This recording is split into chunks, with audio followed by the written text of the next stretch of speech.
cannot listen to it and be like, is it the right thing or not? Is it the right thing?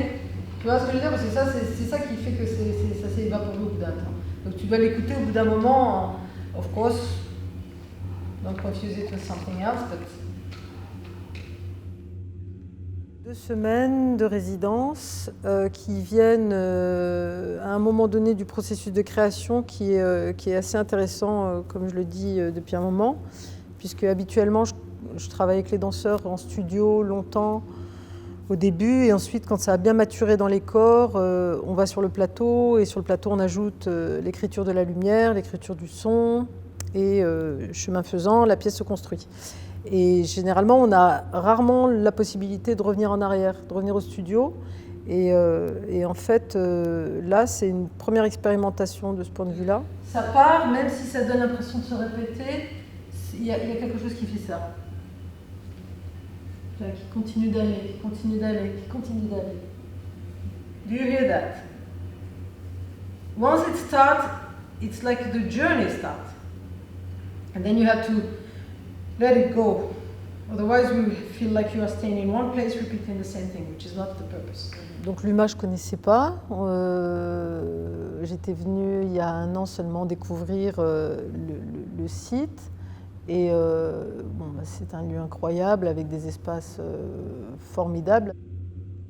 En fait, moi j'ai coutume de dire que la danse, vraiment, elle doit trouver une forme de résonance dans l'espace dans lequel elle s'inscrit. Donc là, vraiment, il y a des volumes différents, des configurations différentes. Donc on pourrait presque, et c'est pour ça que j'ai voulu vraiment déloger comme ça les danseuses, pour leur faire une expérience de l'espace aussi différente.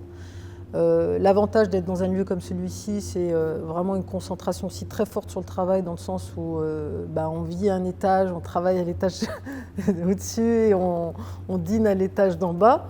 Et donc ça, c'est un gain de temps et c'est vraiment une absence de dispersion qui est...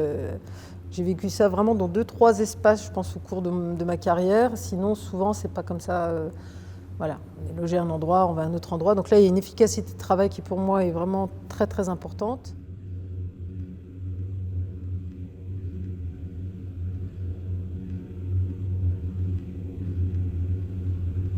Ce qui m'intéresse chez chaque individu, c'est pas ce qu'il est en surface. D'ailleurs, ça, on met un temps fou à le gommer, à l'enlever. Mais c'est ce que certains appellent... le moi profond, où ça fait d'un coup émerger une nature plus profonde, qui est pour moi une nature commune. Et je dis ça pour avoir joué, je sais pas, en Asie, aux États-Unis, en Afrique ou ailleurs. Je me rends compte que quand on atteint cet endroit-là de nous-mêmes en tant qu'individu, en réalité, on parle la même langue que tout le monde. Et ça, c'est fascinant. Quand le lâcher-prise, d'ailleurs, a commencé à s'introduire dans mon écriture, dans mon travail, je me suis rendu compte qu'on n'avait pas, les hommes et les femmes, la même réaction face au fait de lâcher prise. Et ça, effectivement, ça a fait en sorte qu'il y a eu, curieusement, plus des configurations allaient plus vers des femmes que des hommes.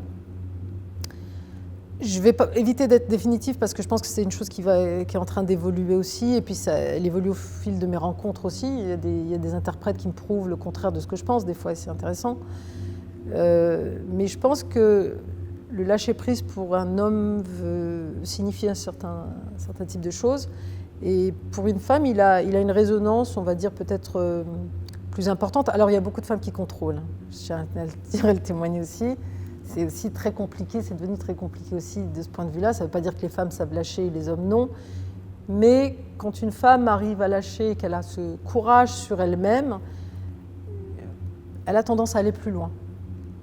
L'homme, il est dans une figure, un profil où il est dans la société, où voilà, il est tenu d'être fort souvent, il est tenu de maîtriser, de contrôler, etc. Donc sa posture même l'oblige à tenir, et du coup le lâcher-prise le questionne et le fragilise énormément.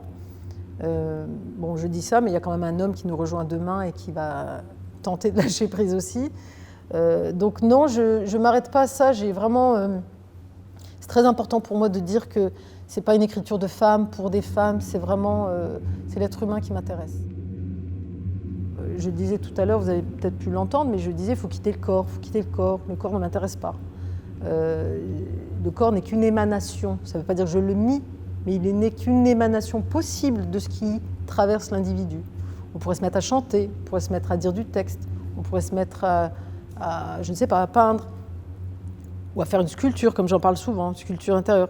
Il s'avère que ça met en mouvement.